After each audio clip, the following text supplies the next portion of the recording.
y ahí hacemos la retroalimentación. La próxima semana es el examen, entonces la próxima semana, para el día viernes, le pongo como fecha para que suban ya la tutoría completa, ¿no? Tengo entendido que el examen unificado es el día miércoles a las 8 de la noche, ¿no? ¿Verdad? El examen va a ser hasta lo que veamos el día de hoy, ¿no? El día de hoy vamos a terminar de ver las patologías de las glándulas anexas al aparato digestivo. Es decir, vamos a ver lo que es las patologías pancreáticas y patologías de las vías biliares, ¿no? Hasta lo que veamos hoy día va a ser el examen. Todo lo que yo tome del examen va a ser cosas de lo que hemos hablado en clase. Yo no les voy a preguntar nada que esté en otro sitio, solamente lo que se ha dicho en clase. ¿Ok? Bueno, empecemos entonces, vamos a ver lo que es la pancreatitis aguda. Como hemos dicho en algunas ocasiones, en medicina todo lo que termina en itis significa inflamación, ¿no? Entonces, si hablamos de pancreatitis, estamos hablando de una inflamación pancreática, y si decimos aguda, que tiene una presentación brusca, un cuadro de presentación reciente, ¿no? La pancreatitis aguda se caracteriza por ser un cuadro inflamatorio y de autofagia. ¿Qué significa que sea de autofagia? Nos indica de que si bien hemos, hemos hablado lo importante del páncreas en las funciones digestivas, entonces si hablamos de autofagia, estamos hablando de que la liberación de las enzimas pancreáticas destinadas a la digestión de los nutrientes, por las causas que vamos a revisar a continuación, empiezan a producir la digestión de la misma glándula pancreática. La pancreatitis aguda consiste en una enfermedad complicada con una morbilidad y mortalidad bastante aumentada. ¿Qué puede producir una pancreatitis aguda? La principal causa, las principales causas de pancreatitis aguda es el alcohol y la litiasis biliar. Estas constituyen la gran mayoría de los casos de pancreatitis. El alcohol. Sabemos que el alcohol y su metabolito, el acetaldehído, produce inflamación en las células acinares pancreáticas. ¿Ya? Este proceso inflamatorio en las células acinares pancreáticas hace que se libere tripsina, ¿no? Y la tripsina comienza la actividad de autofagia en el páncreas, como vamos a ver más adelante, cómo es que se desencadena, ¿no?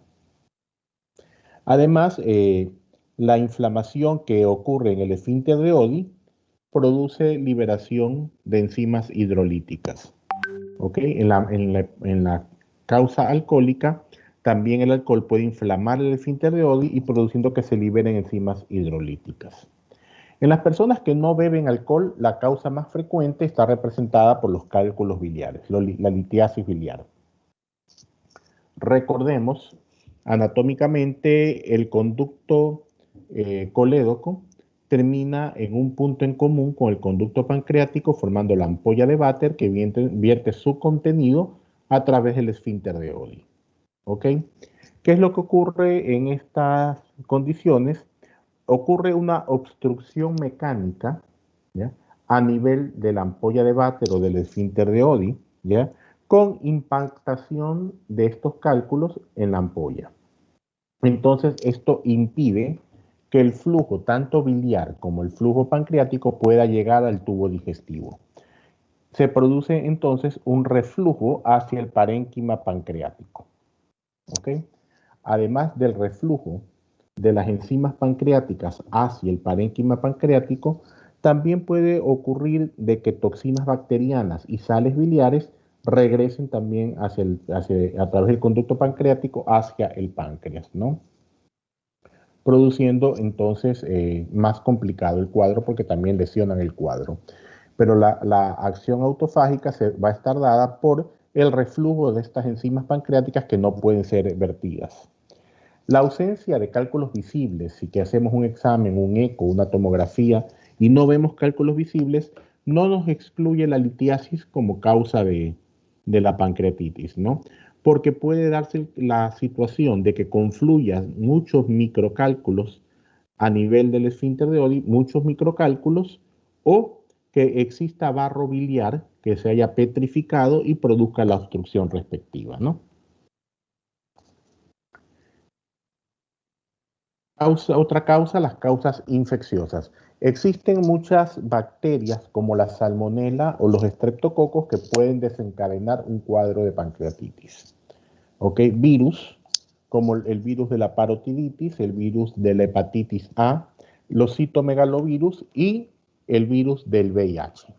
El virus del VIH tiene la particularidad que puede producir la pancreatitis per se, es decir, comportándose el virus como un agente patógeno. Puede ser también que produzca una inmunodepresión para que otros virus actúen produciendo una pancreatitis biliar, o puede darse también el caso de que los fármacos que se usan para el tratamiento del VIH puedan inducir una pancreatitis farmacológica. Los traumatismos penetrantes son causa también de pancreatitis por lesión directa sobre el órgano blanco, ¿no? Complicaciones quirúrgicas. El shock y la hipotermia también produce pancreatitis porque puede disminuir demasiado la perfusión sanguínea hacia el páncreas, ¿no? Y producir entonces necrosis que puede llevar a una pancreatitis. La radioterapia, acción directa de la radiación sobre el páncreas. La hipercalcemia puede producir pancreatitis en estados, por ejemplo, de hiperparatiroidismo o de hipervitaminosis D, en que hace que el calcio se precipite hacia los conductos pancreáticos tomando una actitud similar a lo que ocurre en las obstrucciones litiásicas. Puede precipitar el calcio hacia estos conductos. Además, el calcio estimula a la formación de tripsinógeno, que es el que termina formando tripsina, que como hemos dicho, es el primer paso para la autofagia del páncreas, ¿no? La hiperlipidemia, cuando hay gran cantidad de lípidos, el páncreas empieza a producir mayor cantidad de lipasa, ¿ya? Y la lipasa puede también empezar un proceso autofágico. Existen factores hereditarios, pancreatitis hereditarias, causas autoinmunes, y cuando no se identifica un agente causal, decimos que es una pancreatitis idiopática, la cual representa entre el 15 y el 25% de los casos.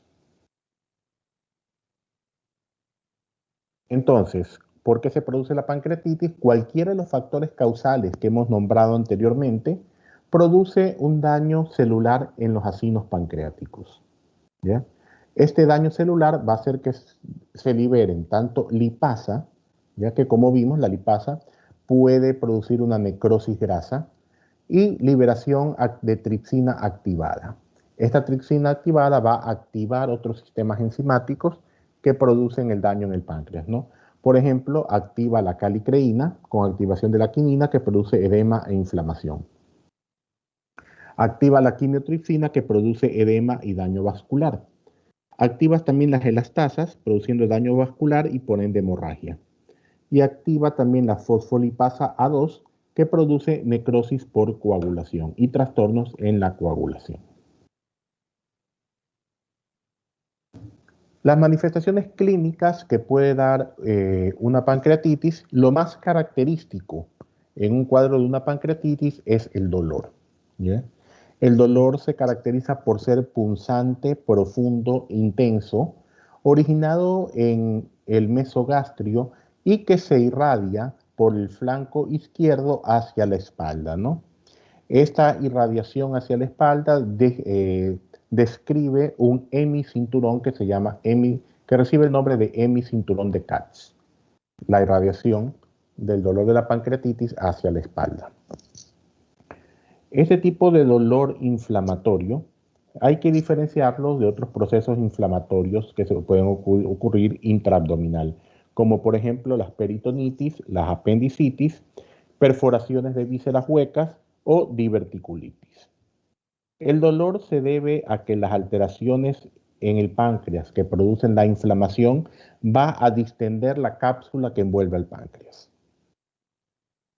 El estado inflamatorio en el páncreas y los trastornos hidroelectrolíticos que pueden acompañar este proceso inflamatorio, va a producir lo que se denomina un hilio, ¿ya? El hilio es la falta de motilidad por parte del intestino, ¿no? Este hilio, esta falta de movilidad, va a ocasionar gran distensión abdominal. Si la distensión se localiza en el yeyuno por arriba del páncreas, lo podemos visualizar en una radiografía y esto recibe el nombre de asa centinela, el asa yeyunal distendida por arriba del páncreas. Si la distensión abdominal se localiza en un segmento del colon y característicamente se produce una contracción en la parte distal a donde se encuentra la distensión, se llama signo, recibe el nombre de signo del corte del colon. La distensión abdominal que se produce puede llevar a que el paciente presente náuseas y vómitos. Las 2/3 partes de los pacientes que presentan un cuadro de una pancreatitis aguda presentan fiebre. La fiebre se debe al estado inflamatorio del páncreas, a que puede ocurrir necrosis pancreática y liberación de sustancias pirógenas como la interleucina 1. Si la fiebre se extiende más allá del 5.º día o es demasiado alta por arriba de 40 grados centígrados, hay que sospechar de que puede estar ocurriendo una infección sobreañadida. En los exámenes de laboratorio, las enzimas pancreáticas cuantificables son la amilasa y la lipasa. Para que tengan un valor diagnóstico en una pancreatitis, deben de estar por lo menos 10 o 20 veces el valor normal. La primera enzima en elevarse de estas dos es la amilasa, que se eleva inmediatamente que empieza el proceso de la pancreatitis y podemos percatarnos su elevación en sangre hasta 48 o 72 horas posteriores. Tiene una sensibilidad no tan notoria, se eleva en el 70 a 95% de los pacientes que desarrollan una pancreatitis. Que si lo observamos a la inversa, también podemos decir entonces que entre el 5 y el 30% de los pacientes que sufren de pancreatitis no van a elevar amilasa. La lipasa nos podemos percatar su elevación en sangre 72 horas después de que ha empezado el proceso de la pancreatitis, ¿no? Pero es más sensible y más específica que la amilasa. Su presencia casi indefectiblemente nos indica un proceso de una inflamación pancreática, una pancreatitis, ¿no? La pancreatitis va a tener dos formas de presentación. Se puede presentar como una pancreatitis aguda edematosa o como una pancreatitis aguda necrótica. Se diferencia en que la edematosa es una forma más benigna que la necrótica. La pancreatitis aguda edematosa se caracteriza por un agrandamiento del páncreas, ¿ya? De manera uniforme, o sea, existe un edema en el páncreas, ¿no? Se puede encontrar que el páncreas haya exudado y se encuentra con líquido pero peripancreático, como decíamos, es una forma de presentación menos grave y que se resuelve sistemáticamente al cabo de una semana. La pancreatitis aguda necrótica se asocia con necrosis pancreática y peripancreática y a veces puede asociarse inclusive con una forma necrohemorrágica, ¿no? Ocurre en el 5 al 10% de los pacientes y el pronóstico es variable. Puede resultar en un cuadro bastante complicado. Los cuadros que más se pueden complicar es si ocurre una licuefacción del tejido pancreático, si esta pancreatitis aguda necrótica se torna hemorrágica o si que tiene una infección sobreañadida. Las complicaciones que puede tener un paciente con pancreatitis pueden ser complicaciones tempranas como complicaciones tardías. Puede presentarse un shock como complicación temprana, puede ocurrir una coagulación intravascular diseminada, pueden haber alteraciones pulmonares porque las enzimas que se liberan, por ejemplo la elastasa, puede alterar a las fibras vasculares también de los pulmones y producir un edema agudo de pulmón. El proceso inflamatorio puede atravesar la cavidad abdominal llegando hasta el tórax y producir un derrame pleural. Complicaciones tardías, formaciones de pseudoquistes. Es una complicación bastante frecuente, más en la vena crónica, pero se calcula que el 20% de los pacientes con pancreatitis aguda desarrollan un pseudoquiste pancreático. Esto consiste en la formación de una imagen que aparenta ser un quiste, pero se encuentra solamente cubierto por tejido fibroso y no tiene epitelio, lo cual lo diferencia de un quiste, formado principalmente por la disrupción de los ductos pancreáticos, acumulando contenido pancreático rico en amilasa y en tejidos pancreáticos que se acumulan a presión envueltos por la capa fibrosa propia del páncreas, ¿no? Si se infectan, puede ocurrir abscesos, pueden haber necrosis y el páncreas puede exudar en gran cantidad, llegando a producir una citis pancreática. ¿Ok? ¿Alguna pregunta sobre pancreatitis? Doctor, yo tengo una pregunta. Ajá. Cuando usted dijo que debíamos diferenciar entre lo que era una pancreatitis aguda, una apendicitis y creo que también dijo perforación de vísceras huecas, ¿no sería un método para diferenciar, sería el tipo de dolor? Ya que tenía entendido que en pancreatitis aguda era como que es rápido y progresivo y en otras como por ejemplo la apendicitis sería más como que un dolor gradual, y mientras que una perforación de las que son las vísceras huecas no sería más un tipo de dolor súbito, o sea, sería como que una manera más de diferenciar. Claro, hay varias maneras de diferenciarlo y lógicamente, primero vamos por la diferenciación clínica, ¿no?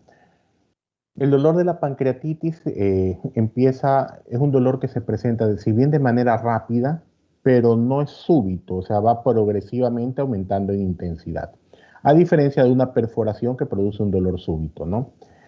Como decíamos, la localización del dolor en la pancreatitis aguda, eh, la localización del dolor es en la región del mesogastrio, ¿ya? Y se irradia siguiendo el flanco izquierdo hacia la espalda, ¿no? En lo que, como les decía, se denomina el hemicinturón de Katz. Eh, Ese sería el tipo de presentación de dolor y cómo lo podemos diferenciar, ¿ya? Con otras enfermedades. El dolor de la apendicitis, lógicamente, como vimos cuando hablamos de apendicitis, puede empezar en el mesogastrio, pero conforme avance el dolor se va a localizar hacia la fosa ilíaca derecha, ¿no? Eso en lo que el dolor de la diverticulitis, los divertículos, como vimos, generalmente están en la porción terminal del colon descendente y en el colon sigmoide. Entonces, el cuadro doloroso de una diverticulitis va a ser principalmente en lo que es la fosa ilíaca izquierda o cuadrante inferior izquierdo. Por la localización del dolor, por el tipo de dolor, podemos diferenciarlos. El hecho de que ya tienes un paciente con un cuadro doloroso abdominal te justifica hacer imágenes y hacer exámenes de laboratorio. Si tienes un cuadro doloroso abdominal, de ley, lo primero que pides es un eco de abdomen, ¿ya? Y en el eco de abdomen ya puedes ver entonces un páncreas edematoso, ya puedes ver el páncreas aumentado de tamaño, lo cual ya te induce el diagnóstico hacia una pancreatitis. ¿Alguna otra pregunta?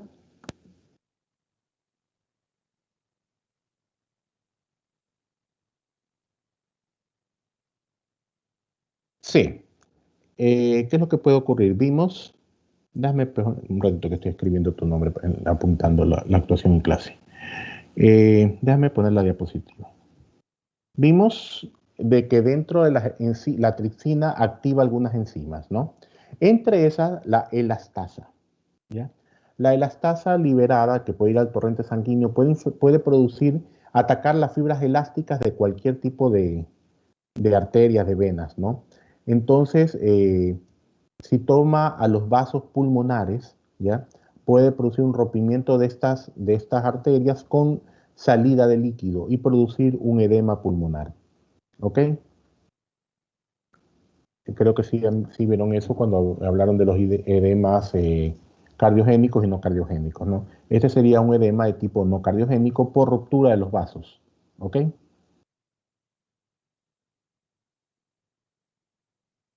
¿Alguna otra pregunta? Doctor, yo tengo una pregunta. Ajá. Ahí mismo en patogenia, usted mencionó que cuando existe daño celular acinar, se puede generar lo que sería necrosis grasa. ¿En qué Ajá. consiste la necrosis grasa? Como vimos, la lipasa, ¿ya? La lipasa es la responsable de la digestión de las grasas, ¿no? Acuérdense cuando hablamos de los procesos digestivos, una vez que los triglicéridos salían de la vesícula, la lipasa la actuaba sobre ellos para formar monoglicéridos. La lipasa entonces es una enzima digestiva que tiene la función de destruir las grasas. El páncreas tiene una gran cantidad de grasa peripancreática. Entonces, si se empieza a liberar lipasa, esta lipasa va a atacar esta grasa, ¿no? Produciendo necrosis de esta grasa. Como no puede ser digerida al pasar al aparato digestivo, como así actúa sobre los triglicéridos, produce destrucción y necrosis de este tipo de células grasas. De la grasa que se encuentra lógicamente peripancreática. Y una vez que empieza el proceso de necrosis alrededor del páncreas, empiezan todo el resto de procesos que produce la autofagia pancreática. Listo, doctor, gracias. ¿Alguna otra pregunta? Doctor, una pregunta. ¿Y cuánto tendría que durar una pancreatitis aguda para complicarse? O sea, hablar de tiempos en medicina es difícil, ¿no? Sí que una pancreatitis, la pancreatitis, como vimos, tiene dos tipos de manifestaciones. Si solamente se limita a ser una pancreatitis edematosa y solamente encontramos aumento de la superficie pancreática, entonces el cuadro se resolverá rápidamente y es un cuadro benigno, ¿no? Si ya empieza a demorarse más cantidad de tiempo, entonces lógicamente ya va a ser un cuadro más complicado. Va a depender fundamentalmente del grado de agresión que tengan estas enzimas pancreáticas sobre el mismo páncreas, ¿ya? O sea, hablar de unidades de tiempo es difícil, pero la necrosis pancreática va aumentando y se piensa que posterior a la primera semana en que solamente hay un cuadro edematoso, el cuadro puede evolucionar hacia una forma necrótica. Gracias, doctor. ¿Alguna otra pregunta? Doctor, sí, disculpa una pregunta. Y cuando la enfermedad ya estamos en el punto de la necrosis grasa, ¿cuál sería el curso de acción que se debería tomar? Ya. El tratamiento de una pancreatitis es un tratamiento completamente conservador inicialmente, ¿no? Entonces, bueno, si empieza ya con la necrosis grasa, empieza todo el proceso, el tratamiento lógicamente bien tiene el páncreas edematoso, el páncreas necrótico, te empieza a consumir gran cantidad de líquido. Entonces, este es un paciente que necesita un aporte bastante fuerte de líquidos, ya pasar más de 3 litros de líquido al día, en primer lugar. En segundo lugar, el paciente no puede comer, ya no puede comer, y si ya vemos de que el paciente va a estar mucho tiempo sin comer, se debe empezar con nutrición parenteral, es decir, nutrir a través de las venas principalmente, ya tratando de aportar a través de ella la cantidad de la comida necesaria. Si vemos de que ya existe una necrosis propiamente del páncreas, esta necrosis es proclive a infectarse y se debe dar entonces un tratamiento también antibiótico de soporte. El cuadro pancreático es un cuadro bastante doloroso, como vimos por las descripciones ahorita, el cuadro es bastante doloroso. Entonces el tratamiento también involucra la analgesia. ¿Ok? Principalmente ese es el patrón a seguir terapéutico en un paciente que ya empezamos a ver que empiezan a haber complicaciones. Si, por ejemplo, en lo que vimos es que la pancreatitis edematosa generalmente al 7º día ya se resuelve, es un paciente que no tenemos necesidad de dar nutrición parenteral, porque un paciente se piensa que puede estar hasta 7 días sin recibir alimentos, sin que le signifique alguna repercusión en su estado de salud. ¿Ok? ¿Alguna otra pregunta? Ok. Si no hay preguntas, vamos a ver lo que es la pancreatitis crónica.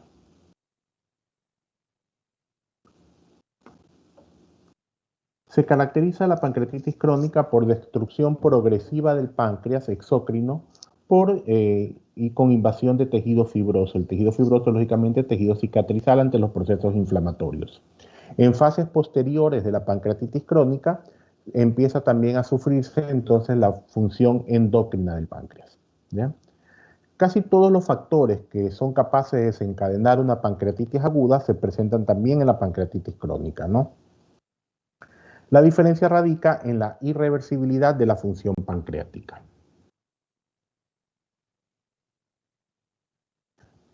Haciendo un análisis de las causas, bueno, el alcohol principalmente como causa de pancreatitis crónica, las obstrucciones del conducto pancreático por los pseudoquistes producto de una pancreatitis aguda, cálculos biliares o neoplasias. Trastornos autoinmunes pueden producir una pancreatitis crónica como el síndrome de Sjögren, la colagintis esclerosante o enfermedades inflamatorias del intestino, ¿no? También existen las pancreatitis crónicas idiopáticas y pancreatitis hereditarias que de manera hereditaria pueden producir una pancreatitis crónica. Las manifestaciones clínicas de la pancreatitis crónica, bueno, van a ser iguales a la de la pancreatitis aguda, ¿no? Lo que hablamos, puede existir cuadros dolorosos, cuadros de hilio, náuseas, vómito, etcétera, ¿no?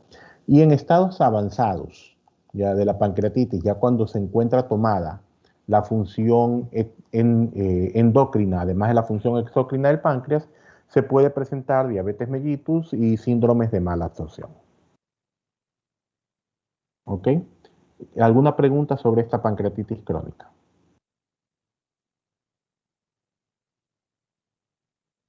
Bueno, si no hay preguntas, avanzamos entonces a ver las enfermedades de los trastornos de la vesícula y de las vías biliares. En trastornos de la vesícula y de las vías biliares vamos a ver lo que es la colelitiasis, lo que es la colicistitis, tanto aguda como crónica, y lo que es la colangitis y la coledocolitiasis. En primer lugar, la colelitiasis, ¿no? La colelitiasis hace referencia a cálculos en el interior de la vesícula, ¿ya? Se produce por precipitación de sustancias que se encuentran en la bilis, como el colesterol y la bilirrubina, ¿no? El 20% de los cálculos están formados de colesterol, ¿no? Y un 20% por pigmento pardo compuestos de glucoproteína de mucina y sales de calcio, que son compuestos también de la bilis, ¿no? Existen cálculos que pueden tener una composición mixta de colesterol y de los pigmentos de glucoproteína y calcio. Dos factores influyen para que se formen los cálculos biliares. Anomalías en la composición de la bilis, por ejemplo, que tengan un exceso de colesterol, o situaciones que lleven a una éstasis biliar. Factores de riesgo para que se formen cálculos en la vesícula, principalmente la obesidad, ¿ya? Como factor de riesgo es más frecuente en mujeres que en varones, ¿ya? En mujeres embarazadas, con embarazos múltiples y el uso de los anticonceptivos, ¿no? Estos factores hacen que el hígado secrete más colesterol en la bilis. Inicialmente, ¿cómo se va produciendo la enfermedad? Inicialmente se produce un lodo biliar, ¿no? Con mucoproteínas con cristales de colesterol. Se piensa que este lodo, también llamado barro biliar, puede ser el precursor de los cálculos, ¿no? La vesícula que se llega a inflamar ese estado inflamatorio aumenta la absorción de las aguas y las sales biliares. Entonces se concentran los cristales de colesterol, que son, como dijimos, el 80% de las causas. Existen razas donde hay mayor incidencia de cálculos biliares, ¿no? Y el hecho de que racialmente existan mayor cálculos biliares en ciertas razas hace pensar la existencia de factores genéticos en la producción de estos cálculos, ¿no? Los cálculos de pigmentos biliares que contienen bilirrubina pueden ser secundarios a enfermedades hemolíticas o a cirrosis hepática. La colecistitis definimos como colecistitis el proceso de inflamación en la vesícula. La colecistitis puede ser colecistitis aguda y colecistitis crónica.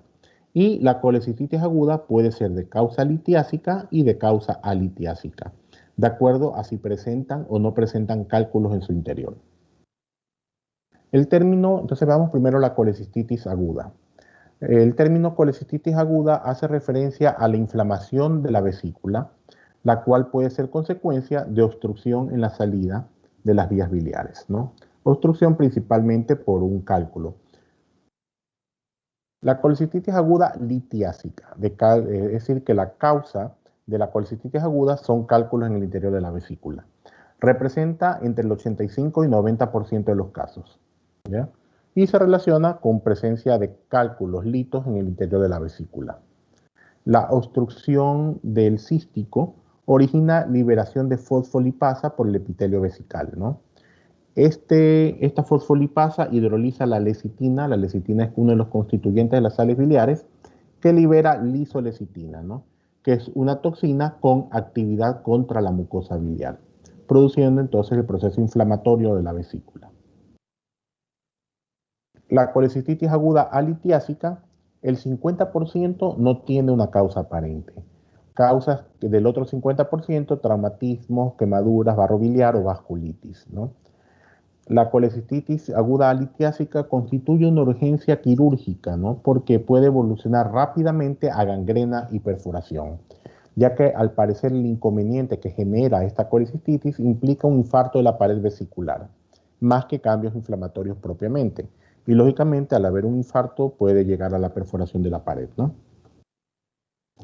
La colecistitis crónica se presentan por episodios repetidos de inflamación aguda. La inflamación aguda de manera repetida en la vesícula puede llevar a una colecistitis crónica, ¿no? Existen cambios variables de inflamación crónica y la colecistitis crónica siempre se debe a la presencia de cálculos en su interior, ¿ya? Y se puede relacionar con colecistitis, colelitiasis, pancreatitis o cáncer de vesícula. Y por último tenemos lo que es la coledocolitiasis y la colangitis. El término coledocolitiasis hace referencia a la presencia de cálculos en el interior de del colédoco. Generalmente los cálculos se forman en la vesícula y pueden migrar hacia el colédoco, pero excepcionalmente pueden formarse en este conducto, ¿no? Y cuando hablamos de colangitis, nos referimos al estado inflamatorio que se produce en el colédoco, generalmente como causa de estos procesos litiásicos. ¿Alguna pregunta sobre las enfermedades de las vías biliares? Doctor, una pregunta. Ajá. ¿La colecistitis aguda también se puede dar, aparte de las que usted nombró, por salmonela? Sí, y es más, hay unos casos medio especiales, ¿no? Se llaman también, puede ser de causa parasitaria, por lo que se llama parasitosis errática, ¿no? Que algún parásito intestinal se equivoca en su trayecto y puede migrar y coger las vías biliares, ¿no? En vez de estar en el intestino, migrar hacia las vías biliares. Pero sí, las salmonelas, más que nada los estados de salmonelosis crónicos, las tifoideas crónicas, se ha encontrado de que la bacteria ha crecido y ha inflamado la vesícula, y el tratamiento de la salmonelosis crónica es exactamente la colecistectomía. Oiga, listo, doctor. ¿Ok? Gracias. ¿Alguna otra pregunta? Doctor, yo tengo una pregunta. A ver, de uno en uno. Sí, doctor, yo le quería preguntar que cuál es como que algún signo específico que diferencie la colangitis de la colecistitis, porque ambas igual son la inflamación. Sí, ambas son inflamaciones, ¿no? Colecistitis, inflamación de la vesícula, colangitis de los conductos, ¿no? No sé si ya vieron semiología de aparato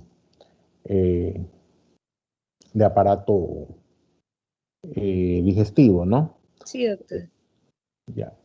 Existe la maniobra en que se aprieta en el reborde costal inferior y se hace inspirar al paciente, ¿no? Aplastamos la vesícula y como reflejo, ¿ya? Existe la apnea dolorosa, ¿ya? Eso nos indica, es característico y nos indica de que está inflamada la vesícula, ¿no? Nos puede inclinar más a una inflamación de la vesícula que de las vías biliares.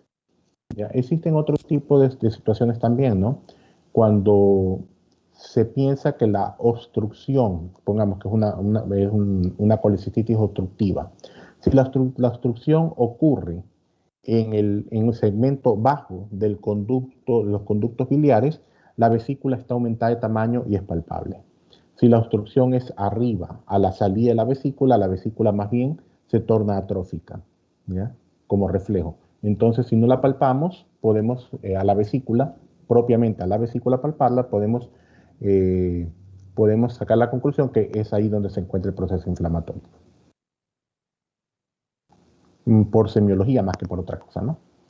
Lógicamente, si ya después nos valemos de métodos de diagnóstico accesorio, las imágenes nos van a indicar claramente dónde está el problema, ¿no? ¿Alguna otra pregunta? Doctor, y la colecistitis, por ejemplo, la colecistitis crónica también se puede dar por colesterolosis, ¿no? Claro, de hecho lo decimos en una de las diapositivas, déjame ponerla. Hablábamos de que la colecistitis crónica casi siempre se acompaña de litos, ¿ya? Es decir, por aumento de colesterol y por ende por producción de cálculos de colesterol, ¿no? ¿Alguna otra pregunta? Doctor, una pregunta. Ajá. En la Diciendo que se secretaba mayor fosfolipasa, entonces supongo que dentro de los exámenes de laboratorio para la pancreatitis, perdón, para la colecistitis, se debe estar esta enzima elevada. A ver, es que hubo un problema con el audio y te escuché solo el final. ¿Podrías repetirme? Sí, que usted había mencionado que la fosfolipasa iba a estar elevada, entonces supongo que dentro de los exámenes de laboratorio esta enzima estará elevada también. Puede estar elevada, principalmente cuando se produce una obstrucción baja de las vías biliares, ¿no? Pero las enzimas que más vamos a encontrar elevadas son las enzimas de origen colestásico, ya las que se originan en las vías biliares, que son principalmente la fosfatasa alcalina y la gamma GT.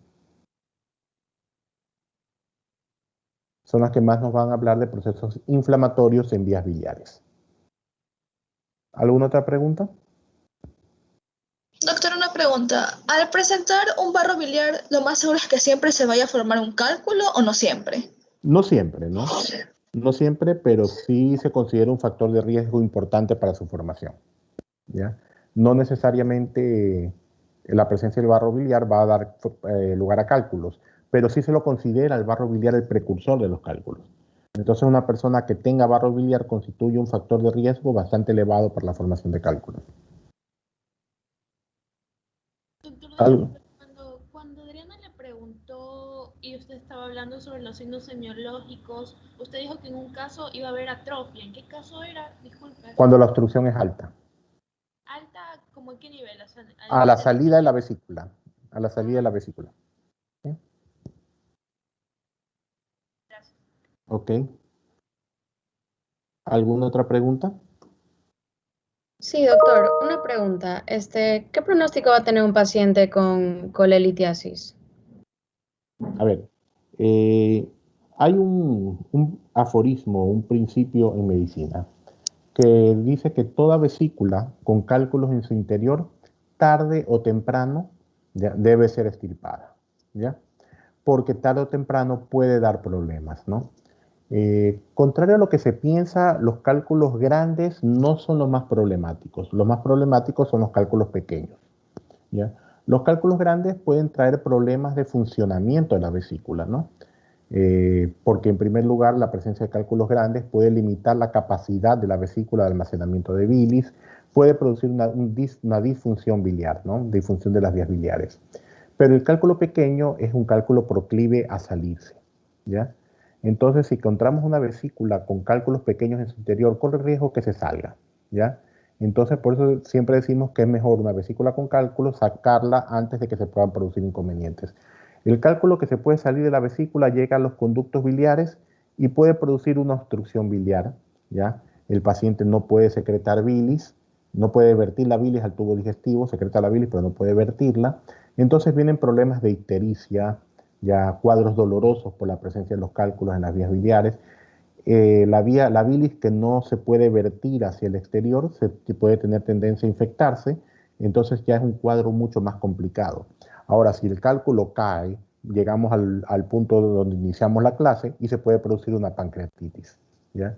Entonces, si encontramos un paciente con vesícula, con cálculos en su interior, siempre la recomendación es que programe una cirugía. Mejor es que la programe, pueda programarla, pueda hacerlo de manera pensada, poder prever situaciones antes de que se vaya a salir un cálculo y sea una operación de urgencia, ¿no? Que ya pueda poner algún otro tipo de riesgo. Gracias, doctor. Ok, ¿alguna otra pregunta? Doctor, yo he visto que por lo general en las colelitiasis, bueno, los cálculos son de color verdosos, ¿no? O pardos. Pero Ajá. no entiendo por qué a veces los cálculos son de color negro, negro, negro. ¿Por qué se debe eso, doctor? A ver, pueden haber varias situaciones, ¿no? Como vimos, pueden haber cálculos mixtos, ¿no? Mixtos que además de colesterol tengan otro tipo de sustancias, sales biliares, por ejemplo, ¿ya? Puede ser que sean cálculos que tengan mayor concentración de colesterol que otro tipo de cálculos, entonces eso puede cambiar la pigmentación, ¿no? Si vemos el dibujo que les puse sobre una vesícula con cálculos, llama la atención la diversidad de colores de cálculos en su interior, ¿no? Y aunque no crean, eso es real. Los cálculos presentan cristales de distintos grados de precipitación, entonces eso va a hacer que sean de distintos colores, ¿no? ¿Alguna otra pregunta? Sí, doctor. ¿Cuáles son las complicaciones más frecuentes en la colecistitis aguda? En la colecistitis aguda. Las manifestaciones las complicaciones más frecuentes. Bueno, el cuadro lógicamente es un cuadro doloroso, ¿ya? Doloroso si hay un proceso inflamatorio, eh, puede haber perforación vesicular, puede haber, depende si que hablamos de una colecistitis litiásica o alitiásica. La colecistitis aguda litiásica, lógicamente, bueno, produce un cuadro doloroso, produce un cuadro, de mal funcionamiento de las vías biliares, etcétera, ¿no? Pero más peligroso, por decirlo así, es la colecistitis alitiásica. La colecistitis alitiásica sí es algo que debe ser resuelto inmediatamente a la misma velocidad, por ejemplo, que una apendicitis. El principio de manejo es exactamente el mismo. Puede desencadenar un proceso inflamatorio severo a nivel orgánico, que si no se lo trata puede poner en riesgo la salud. La vesícula puede perforarse, ¿ya? Puede perforarse, puede haber salida de bilis a la cavidad abdominal y producir lo que se llama una peritonitis química, peritonitis por bilis, ¿ya? Que es un cuadro bastante doloroso y que puede llegar a ser bastante complicado. Entonces, en la colecistitis, si vemos una colecistitis aguda litiásica, se puede programar una cirugía. Pero si vemos una colecistitis aguda alitiásica, debe resolverse inmediatamente.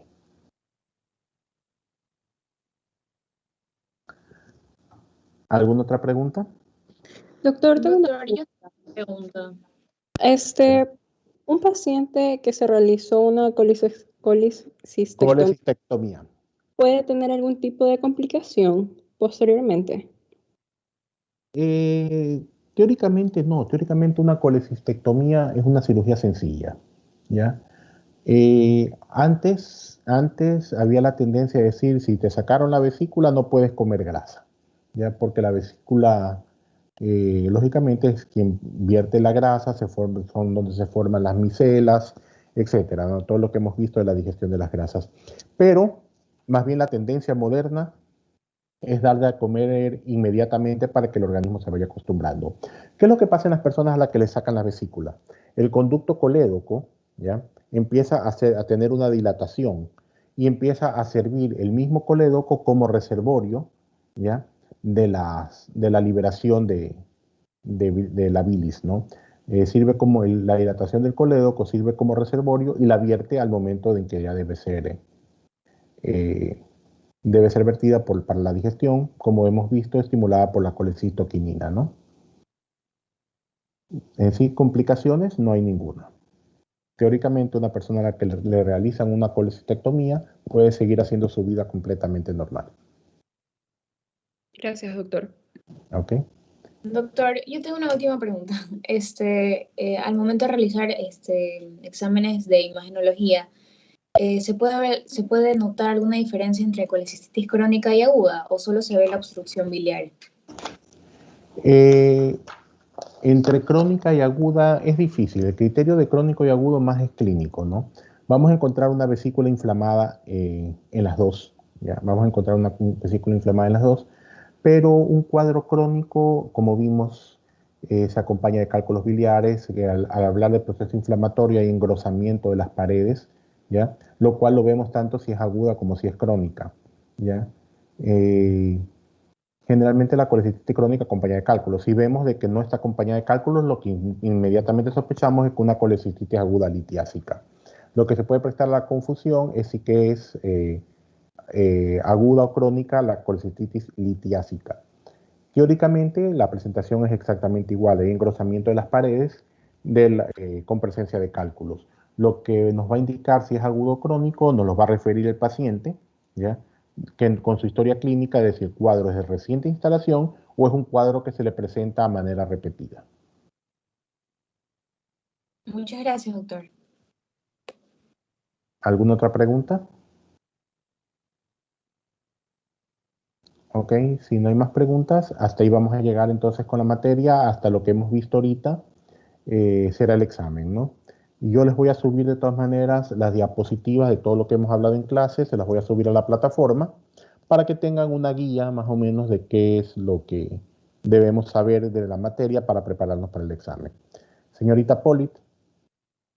No, disculpe, doctor, que se me activó. Ah, ya, bueno, ok. Bueno, entonces, hasta ahí llegamos, hasta ahí vamos a quedar para el examen. Que tengan una buena tarde. Gracias. Muchas gracias, doctor. Gracias, doctor. Hasta luego, doctor. Pasen bien.